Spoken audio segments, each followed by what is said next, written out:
अस्सलाम वालेकुम, welcome to learning lots by grammar. आज लेक्चर 73 स्टार्ट करते हैं। चैप्टर 4 से measure of dispersion. Last 5 lecture से हम मोमेंट्स को डिस्कस कर रहे हैं। आज मोमेंट्स को डिस्कस करते हुए हम क्वेश्चंस करेंगे आपकी एक्सरसाइज के। ये question number 4.31, question number 4.32, question number 4.33, question number 4.34 and question number 4.35 and question number 4.36। In 6 questions का कंप्लीट सोल्यूशन देखेंगे। और ये जो आपके पास ये 6 क्वेश्चंस आ रहे हैं ये सिक्यूनेस और कर्टोसिस से रिलेटेड है।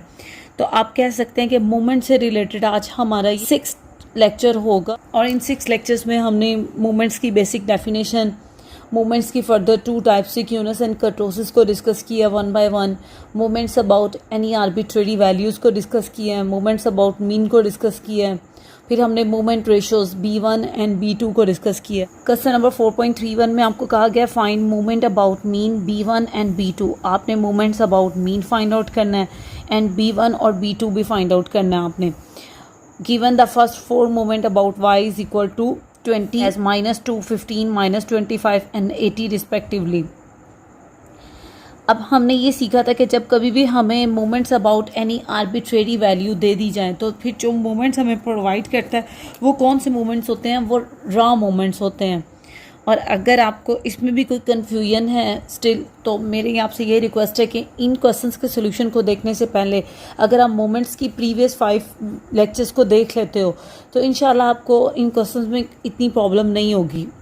ऐसे में आपके साथ हर क्वेश्चन को सॉल्व करते हुए आपके साथ मैं किस लेक्चर में मैंने क्या कॉन्सेप्ट डिस्कस किया था वो आपको ज़रूर करूँगी। लेकिन फिर भी अगर आप चाहते हो कि आपका अच्छे से ये क्वेश्चंस कवर हो जाएं, और ये इंपॉर्टेंट है पेपर पॉइंट ऑफ व्यू से, मोमेंट्स में से काफ़ी क्वेश्चंस आते हैं। देखें, फाइंड मोमेंट्स अबाउट मीन। एक तो यहाँ पे हिंट मिल गया कि हमने moments about mean find out करने हैं।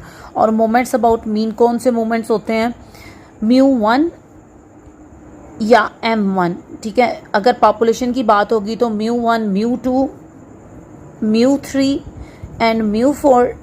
और अगर सैम्पल की बात है तो m1, m2, m3, m4। Next आपने मोमेंट्स अबाउट मीन को कैलकुलेट करने के बाद B1 और B2 भी फाइंड आउट करना है। आपको पता है B1 और B2 क्या होती हैं, ये मोमेंट्स रेशियोज होती हैं। लेकिन हमें क्वेश्चन में दिया क्या गया, given the first 4 moment about y is equal to 20 as -2, 15, -25 and 80 respectively. First 4 moments about y is equal to 20। अब देखें, हमें कोई आर्बिट्रेरी वैल्यू दी गई है तो इसका मतलब इसके बाद जो मोमेंट्स हमें प्रोवाइड करेगा वो रॉ मोमेंट्स होंगे, मींस प्राइम वाले मोमेंट होंगे। अगर आप इससे भी कंफ्यूज हो तो खुद देखो, इसने क्वेश्चन में आपको moment about mean find out करने को कहा था, तो फिर ऐसे तो नहीं है ना ये आपको moment about mean he provide करेगा, ये आपको रॉ मोमेंट्स प्रोवाइड करेगा। लेकिन ये आपके लिए एक रट्टा है, आपने इस चीज़ पे नहीं जाना कि क्वेश्चन में ये दिया गया तो जो मुझे गिवन होगा वो ये होगा। नहीं, आपने देखना है कि अगर आपको किसी वैल्यू के अगेंस्ट, किसी डिस्ट्रीब्यूशन के अगेंस्ट मोमेंट दिए हैं तो वो प्राइम वाले मोमेंट्स हैं।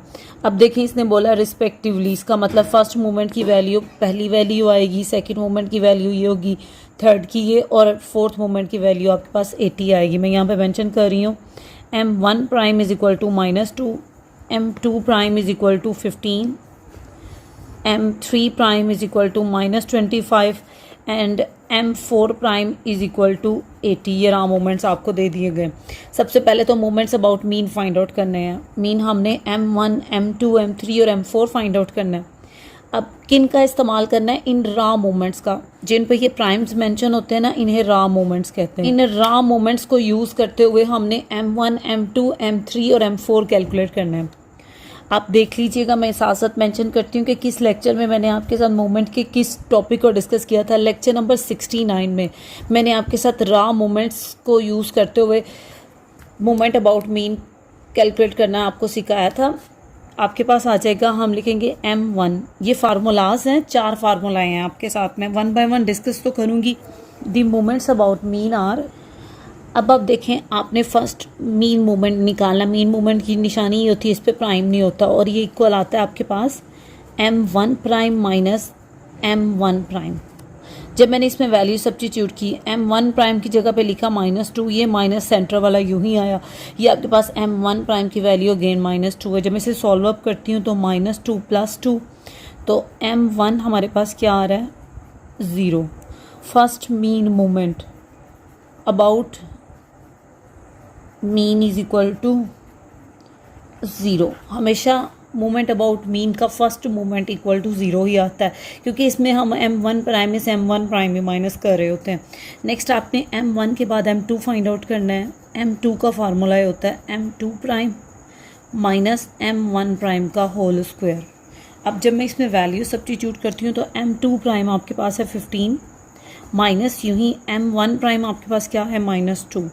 इस पे होल स्क्वायर अप्लाई करना है। तो देखिए 15 यूँ ही, ये माइनस यूँ ही, माइनस पे जब स्क्वायर आता है ना तो माइनस साइन पॉजिटिव हो जाता है। 2 का स्क्वायर 4। तो सेकंड मोमेंट अबाउट मीन आपके पास आ रहा है 11। फर्स्ट 2 मोमेंट्स निकाल लिया। अब आपने क्या निकालना है, थर्ड मोमेंट। थर्ड मोमेंट में आपके साथ इस तरफ डिस्कस कर रही हूँ। m3 is equal to moment 3 है ना, तो आपके पास याद रखिएगा इसके फार्मूले में 3 टर्म्स होंगी और मिक्सर क्या होगा, पहली वैल्यू पॉजिटिव, दूसरी वैल्यू नेगेटिव और नेगेटिव के बाद फिर पॉजिटिव वैल्यू। 3 वैल्यूज़ होंगी। इसमें मैंने आपके साथ कॉफिशेंट डिस्कस किया था 132, याद रखना। मसलन पहली टर्म के साथ कॉफिशेंट 1 है, दूसरी टर्म के साथ कॉफिशेंट 3 है और तीसरी टर्म के साथ कॉफिशेंट 2 है। मीन 132 और इसका फार्मूला है m3 prime minus 3 m2 prime m1 prime plus 2 m1 prime का क्यूब। जब इसमें मैं वैल्यू सब्स्टिट्यूट करती हूँ तो आपके पास आंसर आ रहा है 3 प्राइम की वैल्यू -25, ये माइनस यूँ ही, ये 3 ऐसे ही। m2 प्राइम आपके पास 15 है, जबकि m1 प्राइम आपके पास क्या है -2 प्लस 2 यूँ ही। अब m1 प्राइम की वैल्यू है -2 और जब आप इस पे क्यूब अप्लाई करते हो तो देखते हैं वैल्यू क्या आ रही है, ये है -25। अब ये तीनों वैल्यूज़ आपस में मल्टीप्लाई हो रही हैं, माइनस माइनस से मल्टीप्लाई होगा तो आपके पास आ जाएगा पॉजिटिव। 3 2 ज़ा 6 और जब हम 6 को 15 से मल्टीप्लाई करते हैं तो आपके पास आ रहा है 90। अब देखें माइनस पे क्यूब है तो माइनस का साइन तो वापस आ जाएगा और 2 का क्यूब आपके पास 8 होता है। 8 2 ज़ा 16 बट माइनस का। अब आपके पास 3 वैल्यूज़ हैं, इन्हें एट अ टाइम कैलकुलेटर में डालेंगे तो आपके पास एग्जैक्ट आंसर आ जाएगा -25 पॉजिटिव 90 -16, ये आपके पास आ रहा है 49। तो m3 अबाउट मीन आपके पास आ गया 49। नेक्स्ट आपने m4 कैलकुलेट करना है। m4 आपके पास फोर्थ मूवमेंट है तो 4 वैल्यूज़ होंगी। पहली वैल्यू पॉजिटिव से स्टार्ट होगी और इसमें आप कोफिशिएंट याद रखेंगे 1463।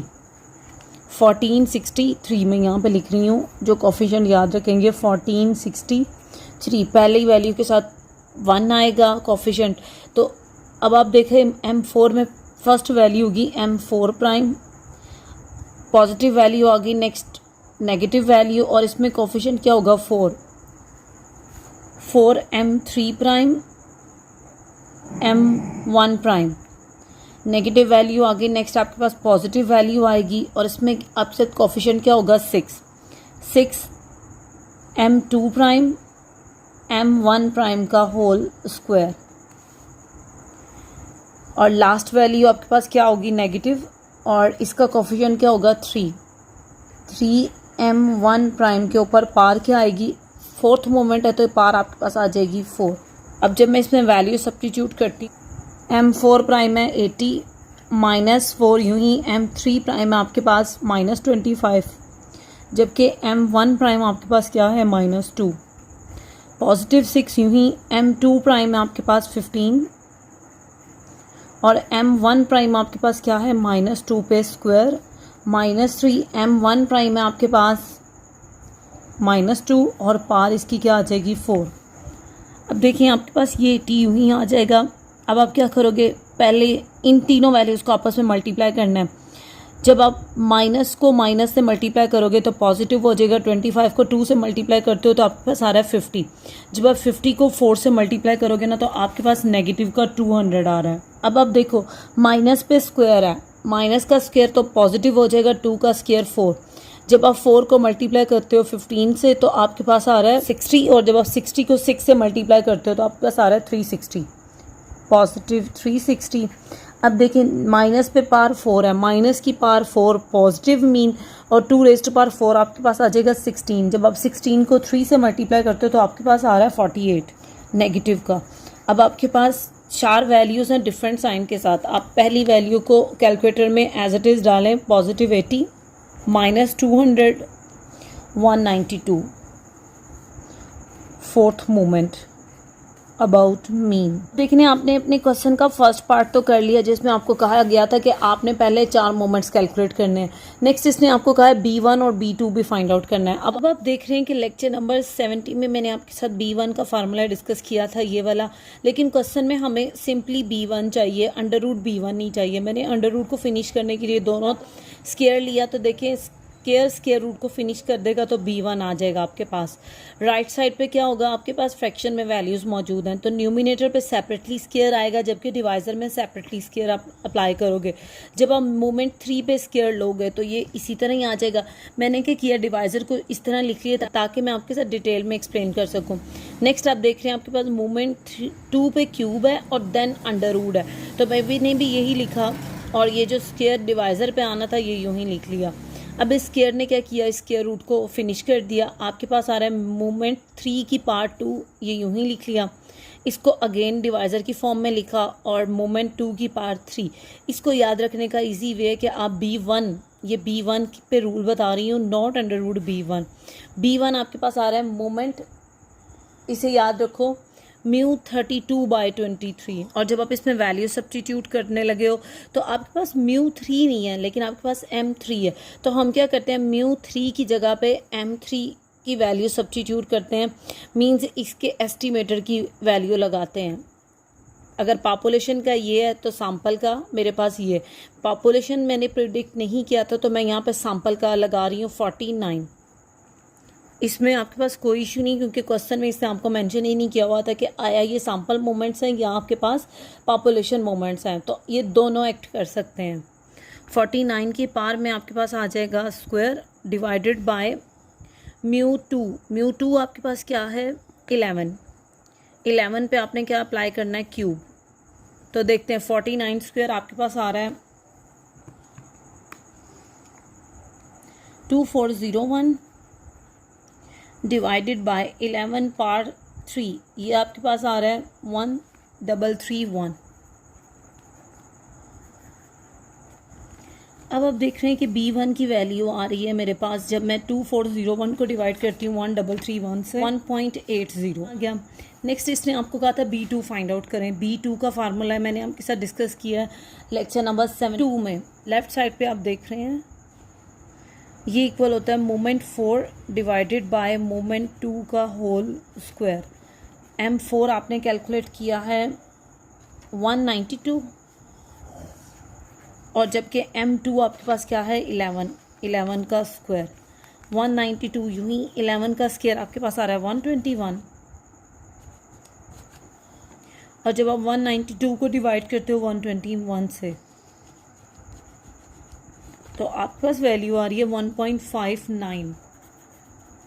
तो ये था आपके पास क्वेश्चन नंबर 4.31, जिसमें आपने पहले 4 मोमेंट्स कैलकुलेट किए, मोमेंट अबाउट मीन किसका इस्तेमाल करते हुए, रॉ मोमेंट्स का। फिर आपने B1 और B2 फाइंड आउट किया जिन्हें हम क्या कहते हैं, मोमेंट्स रेशियोज। नेक्स्ट क्वेश्चन आपके पास क्वेश्चन नंबर 4.32। क्वेश्चन नंबर 4.32 में आपको कहा गया what is mean by skewness and kurtosis, what expect of the frequency curve are measured by them. अब आप देख रहे हैं सबसे पहले तो आप सिक्यूनेस के मुतालिक पूछा गया। आपके साथ मैंने सिक्यूनेस को डिस्कस किया था लेक्चर नंबर 70 में।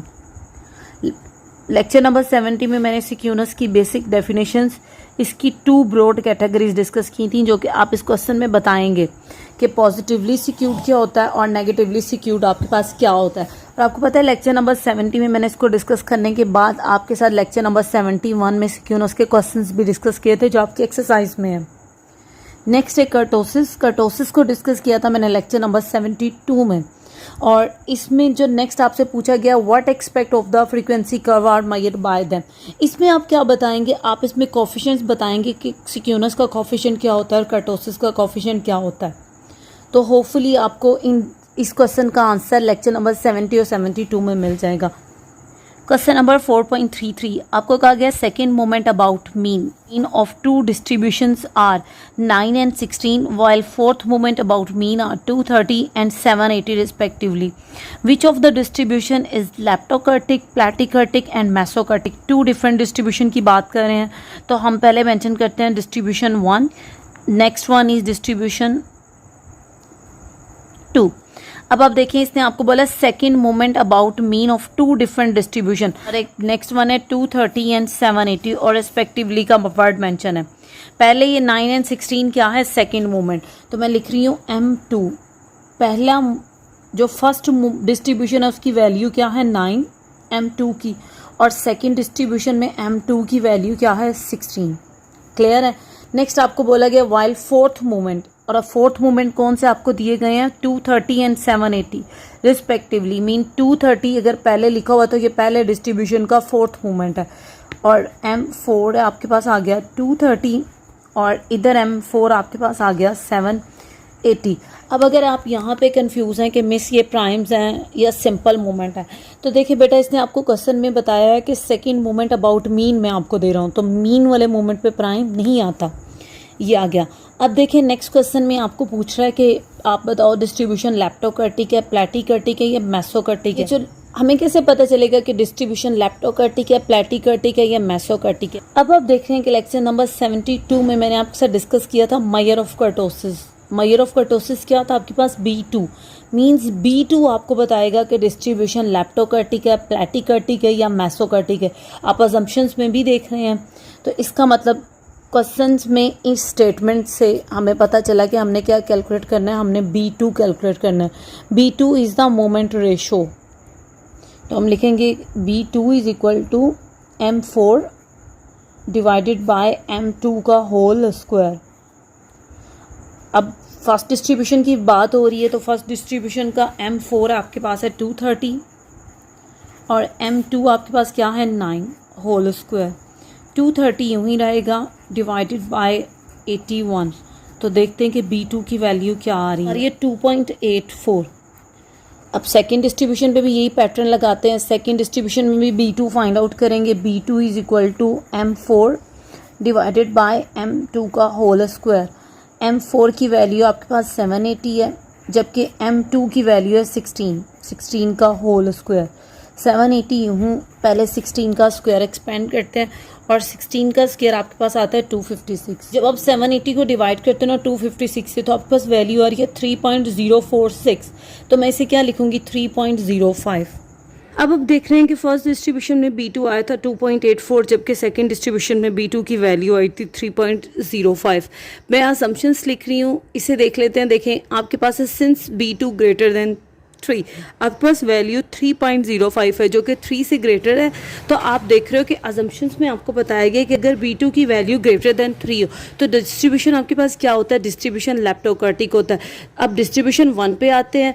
अब डिस्ट्रीब्यूशन 1 में क्या है, आपके पास B2 की वैल्यू है 2.84, ये वैल्यू तो लेस देन 3 है, तो हम लिखेंगे since B2 is less than 3, और लेस देन 3 के लिए क्या अजम्पशन है, डिस्ट्रीब्यूशन आपको क्या होता है, प्लेटिकर्टिक होता है, तो हम लिखेंगे सो द डिस्ट्रीब्यूशन इज प्लेटिकर्टिक। और यहाँ पे आल्सो नहीं आएगा क्योंकि आपके पास पहला डिस्ट्रीब्यूशन लैप्टोकर्टिक नहीं था। तो ये था आपके पास क्वेश्चन नंबर 4.33। नेक्स्ट क्वेश्चन आपके पास क्वेश्चन नंबर 4.34। क्वेश्चन नंबर 4.34 में आपको कहा गया है what can you say about skewness in each of the following cases. 2 different cases आपको प्रोवाइड किए गए हैं और कुछ वैल्यूज़ आपको दे दी गई हैं। आपने बताना है कि इन केसेस में सिक्यूनेस आपके पास क्या होगा। केस 1 पिक करते हैं, इसमें आपको मीडियन दिया गया 26.01, मैंने लिखा है median is equal to 26.01, while 2 quartiles are 13.73 and 28.29। अब मेरे पास टोटल कितने क्वार्टाइल्स आते हैं, Q1, Q2 एंड Q3। अब मैं कैसे जज करूंगी कि इन तीनों में से कौन सा क्वार्टाइल अब ये मुझे दे रहा है, Q1 या Q2 दे रहा है या Q2 या Q3 दे रहा है। अब अगर आपको याद हो तो Q2 किसके इक्वल होता है, ये इक्वल होता है मीडियन के, ठीक है। Q2 क्वार्टाइल 2 की वैल्यू मीडियन के इक्वल होती है, इसका मतलब इसने मीडियन दे दिया। तो अब आपके पास क्या बचे, Q1 और Q3 बचा। अब देखें फिर इसने मेंशन नहीं किया कि Q1 कौन सा है और Q3 कौन सा है, तो याद रखिएगा Q1 क्वार्टाइल 1 इसकी वैल्यू आपके पास लेस होगी, जबकि Q3 की वैल्यू आपके पास क्या होगी, वो ग्रेटर होगी। तो Q1 आपके पास आ गया 13.73 और जबकि Q3 आपके पास आ गया 28.29। अभी तो जस्ट हमने इन वैल्यूज़ को पिक किया और इसने और इसने पूछा कि इन वैल्यूज़ का इस्तेमाल करते हुए मुझे बताओ कि सिक्यूनेस क्या होगा, ये क्या है सिक्यूनेस की नेचर। तो आपके साथ आप देख रहे हो कि लेक्चर नंबर 70 में मैंने आपके साथ डिस्कस किया था बोलेस कोफिशिएंट ऑफ सिक्यूनेस, क्योंकि इसमें Q1 Q3 और मीडियन दिया गया, तो जस्ट इसमें सिक्यूनेस को फाइंड आउट करने के लिए आप यही फार्मूला लगा सकते हो, बोलेस कोफिशिएंट ऑफ सिक्यूनेस। मैं इस फार्मूले को पिक करती हूँ और सिक्यूनेस फाइंड आउट करते हैं।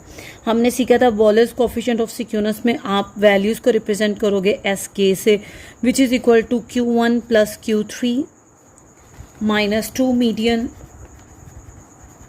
Divided by Q3 minus Q1। और जब मैं इसमें वैल्यू सब्स्टिट्यूट करती हूँ, Q1 है आपके पास 13.73, जबकि Q3 आपके पास 28.29 माइनस 2, यूं ही मीडियन की जगह पे मीडियन की value which is equal to 26.01 divided by Q3 है 28.29 माइनस 13.73। और जब मैं इसे सॉल्व अप करती हूँ तो देख रहे हैं क्या वैल्यू आती है। सबसे पहले तो देखें इन दो वैल्यूज़ को इसी तरह ही उतार लेते हैं, इसे सॉल्व करते हैं। मीन 26.01 को मल्टीप्लाई करते हैं 2 से, तो आपके पास आ रहा है 52.02 डिवाइडेड बाय, और जब मैं 28.29 में से माइनस करती हूँ 13.73, तो आपके पास आ रहा है 14.56। और जब at a time in values को कैलकुलेटर में प्लेस करेंगे तो न्यूमिनेटर में आपके पास आ रहा है -10 डिवाइडेड बाय 14.56। अब देखिए माइनस का साइन यूं ही 10 डिवाइडेड बाय 14.56, ये आपके पास आ रहा है 0.69। इसकी की फाइनल वैल्यू आ रही है -0.69। आपने बताना है कि सिक्यूनेस कैसा है इस क्वेश्चन में, या इस केस में सिक्यूनेस किस नेचर का है। तो हमने देखा था कि जब SK की वैल्यू नेगेटिव आ जाए तो आपके पास डिस्ट्रीब्यूशन क्या होगा, so the distribution is negatively skewed. हम लिखेंगे since SK is less than 0, less than 0 का मतलब कि भाई SK की वैल्यू नेगेटिव आई है, so the distribution is negatively skewed. ये था केस 1। नेक्स्ट आपके पास केस 2। अब आप देख रहे हैं केस 2 में आपको जस्ट मीन प्रोवाइड किया गया। मैं लिख रही हूँ मीन इज इक्वल टू 140 और मोड आपके पास क्या है 148.7। अब आप लेफ्ट साइड स्क्रीन पे देख रहे हैं कि लेक्चर नंबर 70 में मैंने आपके साथ डिस्कस किया था negatively skewed distribution. If left tail of the distribution is longer than the right tail of the distribution, such distribution is called the negatively skewed distribution. In negatively skewed distribution, mean less than median and median less than mode. अब आप देखो कि आपके पास mean और mode में क्या relationship exist कर रहा है। मीन की वैल्यू है 140 और मोड की वैल्यू है 148.7। इसका मतलब मीन लेस देन मोड है। और जब कभी आपके डेटा में मीन की वैल्यू लेस देन मोड आ जाए तो डिस्ट्रीब्यूशन क्या होता है, नेगेटिवली सिक्यूर्ड डिस्ट्रीब्यूशन होता है। हम लिखेंगे द डिस्ट्रीब्यूशन इज नेगेटिवली सिक्यूर्ड। अब देखिए आपके साथ एक और पॉइंट मैं डिस्कस कर रही हूँ। अगर आप कंफ्यूज हैं इसमें कि आपके साथ, तो इसने जो एक्सप्रेशन मैं हाईलाइट कर रही हूँ negatively skewed distribution mean less than median, median less than mode, अगर मैं इसे दोबारा पिक करूँ mean less than median and median less than mode, तो फिर भाई नेगेटिवली आपके अकॉर्डिंग डिस्ट्रीब्यूशन को होना चाहिए। चलो मीन की वैल्यू तो मैं सब्स्टिट्यूट कर देती हूँ 140। क्वेश्चन मार्क ये कि मेरे डेटा में मीडियन ही नहीं है और ये आपके पास आ रहा है मोड 148.7। अब आप देखो मीडियन को आप कैसे फाइंड आउट करोगे। आप ये फार्मूला लगाओ, आपने पढ़ा था चैप्टर 3 में, mode is equal to 3 median minus 2 mean.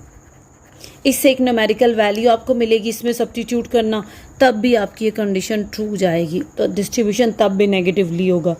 अगर ऑब्जेक्टिव में आता है तो यहीं पे फिनिश कर दो, अगर थोड़ा डिटेल में डिस्कस करना चाह रहे हो तो ये पैटर्न लगा लो आप। नेक्स्ट आपके पास है क्वेश्चन नंबर 4.35 का फर्स्ट पार्ट, जिसमें आपको कहा गया है the second movement about mean of two distribution are 13.76 and 63.0। Highlight कर रही हूँ मैं इन वैल्यूज को। The fourth movement about the mean are 528.06 and 9500 respectively. कहा गया which of the distribution is leptokurtic, mesokurtic and the third one is platykurtic. Question की statement को काफ़ी गौर से देखेंगे। आपके पास है the second movement about mean. तो सेकेंड मूवमेंट अबाउट मीन को हम किससे रिप्रेजेंट करते हैं? M2 से।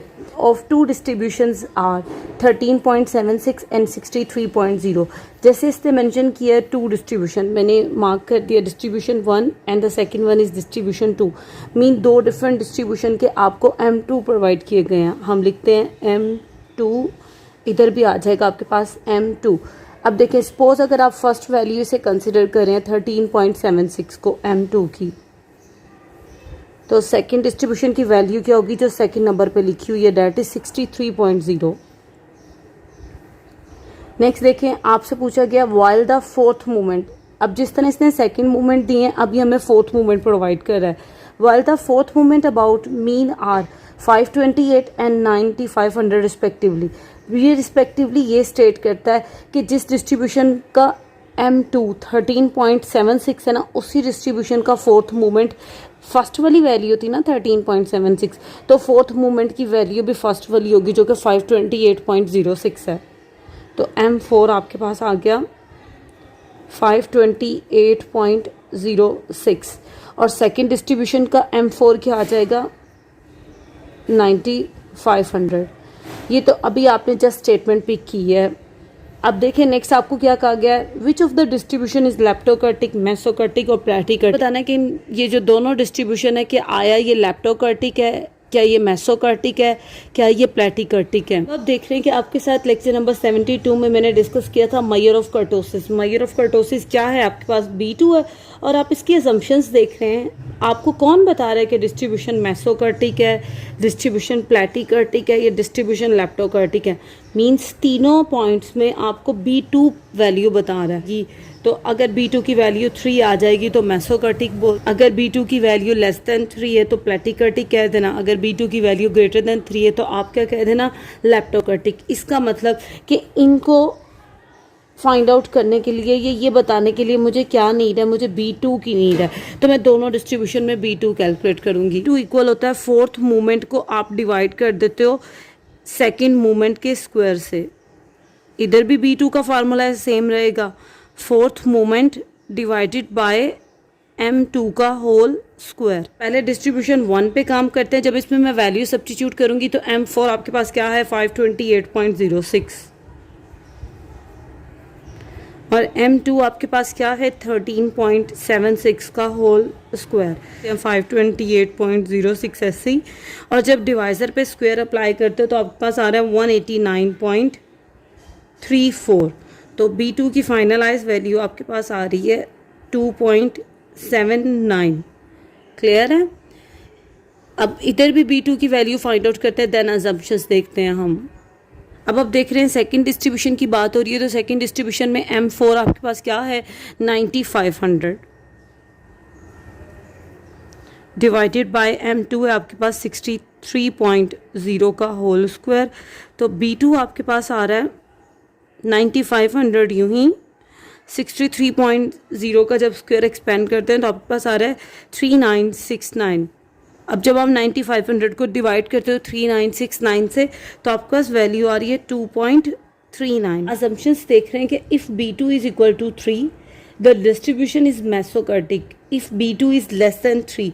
क्या आपके पास दोनों B2 लेस देन 3 नहीं है, ये 2.79 है, ये 2.39 है। तो हम लिखेंगे सिंस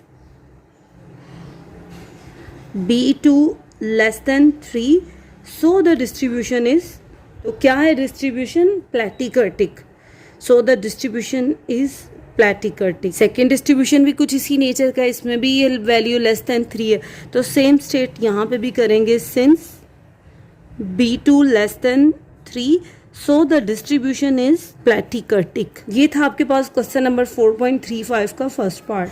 क्वेश्चन नंबर 4.35 के सेकंड पार्ट में आपको कहा गया है the fourth central moment of a symmetrical distribution is 243। What would be the value of standard deviation for which the distribution is mesokartic? देखिए आपको फोर्थ सेंट्रल मोमेंट आपको provide किया गया, मैं यहाँ लिख रही हूँ फोर्थ सेंट्रल मोमेंट, वो क्या है आपके पास 243। आपने क्या फाइंड आउट करना है, आपने स्टैंडर्ड डेविएशन फाइंड आउट करना है। मैं यहाँ मार्क कर रही हूँ। जबकि डिस्ट्रीब्यूशन क्या है इसने खुद से बता दिया कि भाई डिस्ट्रीब्यूशन आपके पास मेसोकार्टिक। अब आप देख रहे हो लेफ्ट साइड पे, क्या मैंने आपके साथ लेक्चर नंबर 72 में डिस्कस नहीं किया था कि अगर डिस्ट्रीब्यूशन मेसोकार्टिक है तो फिर B2 की वैल्यू क्या होती है, वो 3 की इक्वल आती है। तो मैं जस्ट इस मेसोकार्टिक से B2 को पिक कर रही हूँ क्योंकि मेसोकार्टिक मुझे बताता ही B2 है।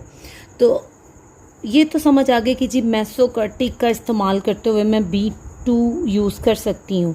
तो मैं लिखूँगी so the distribution is mesokurtic then, तो फिर क्या होना चाहिए जी, अगर ये मेसोकार्टिक है तो B2 को इक्वल होना चाहिए M4 डिवाइडेड बाय M2 का होल स्क्वायर। आपको पता है कि फोर्थ सेंट्रल मोमेंट का क्या मतलब होता है? सेंट्रल मोमेंट हम मोमेंट अबाउट मीन को कह रहे होते हैं, तो इसका मतलब ये फोर्थ सेंट्रल मोमेंट इसने आपको M4 दिया था। ये इसमें वैल्यूज प्लग करते हैं तो M2 निकल आएगा। और फिर मैं आपको बताती हूँ कि M2 के होल स्क्वायर से मैं कैसे स्टैंडर्ड डेविएशन फाइंड आउट करूँगी। वैल्यू डालेंगे, B2/3 था क्योंकि B2 इक्वल टू क्या होता है, 3 होता है मेसोकार्टिक में। तो M4 आपके पास क्या आ जाएगा, 243, लेकिन M2 नहीं है, इसे यूं ही रहने देते हैं, M2 का होल स्क्वायर। अब देखें जब ये वैल्यूज़ लेफ़्ट साइड पे जाएगी तो ये आपके पास आ जाएगा M2 का whole square is equal to 243, यूँ ही ये यहाँ डिवाइज़र में आ जाएगा। तो देखिए M2 का whole square is equal to, जब आप इसे डिवाइड करते हो ना तो ये आपके पास आ रहा है 81। अब मुझे जस्ट M2 चाहिए, ये स्क्वायर नहीं चाहिए। आपको पता है स्क्वायर को फिनिश करने के लिए हम क्या लेते हैं, हम स्क्वायर रूट लेते हैं। अब जब मैं दोनों तरफ स्क्वायर रूट लूँगी तो M2 की वैल्यू आपके पास आ गई 9। अब देखिए मैंने आपके साथ डिस्कस किया था सेकंड मोमेंट अबाउट मीन। क्या होता है सेकंड मोमेंट अबाउट मीन, यानी कि M2 ये किसकी इक्वल आता है, ये वेरिएंस की इक्वल आता है। तो इस मीन आपके पास क्वेश्चन में आ गया वेरिएंस 9। तो क्या आप वेरिएंस स्टैंडर्ड डेविएशन तो बहुत आसानी से फाइंड आउट कर लेते हो कि अगर आप वेरिएंस का अंडर रूट लो तो ये किसकी इक्वल होता है, ये स्टैंडर्ड डेविएशन की इक्वल आता है।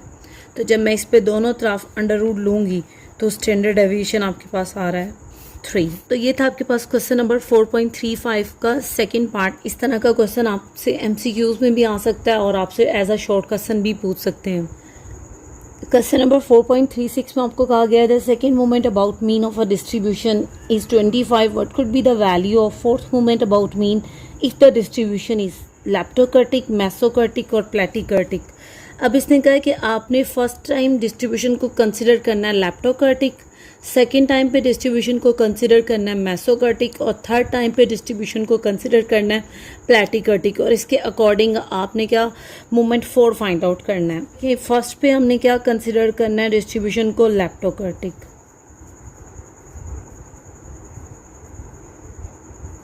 सेकेंड टाइम पे हमने डिस्ट्रीब्यूशन को क्या कंसिडर करना है मेसोकार्टिक, ये इसने बताया हुआ था हमें क्वेश्चन में,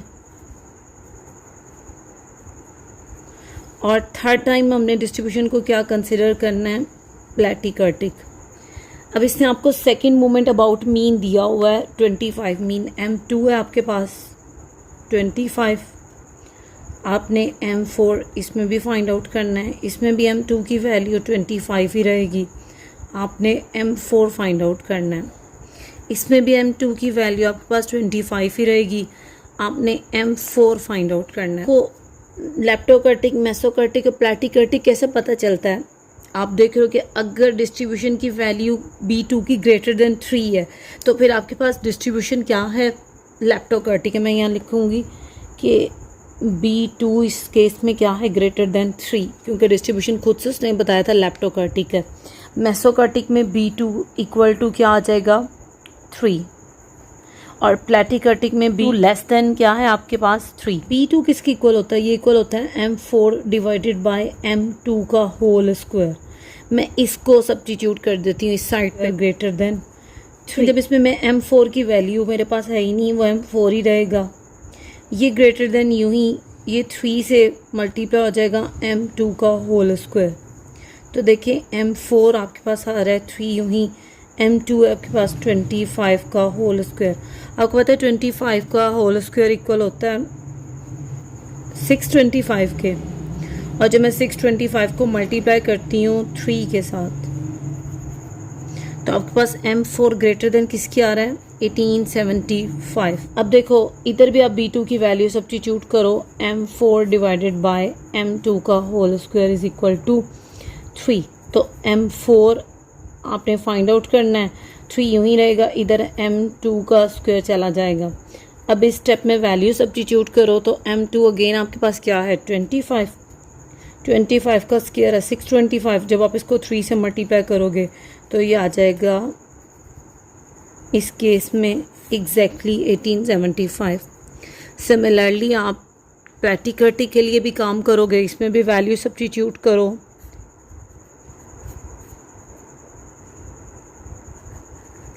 आपने M4 कैलकुलेट करना, लेस साइन यूँ ही आ जाएगा, 3 से मल्टीप्लाई हो जाएगा M2 का होल स्क्वायर। इस स्टेप में जब आप वैल्यू डालोगे तो 3 यूँ ही M2 का स्क्वायर है 25, M2 है 25, होल स्क्वायर है तो 625 को जब 3 से मल्टीप्लाई करोगे तो ये आ रहा है 1875। असल में आपने जस्ट यही फाइंड आउट करना था। इसके साथ आज का हमारा लेक्चर फिनिश होता है। लास्ट पे आप सबसे रिक्वेस्ट है प्लीज़ चैनल को लाइक और सब्सक्राइब करें, अपने दोस्तों के साथ शेयर कीजिए। अपना ख्याल रखिएगा। अल्लाह हाफ़िज़।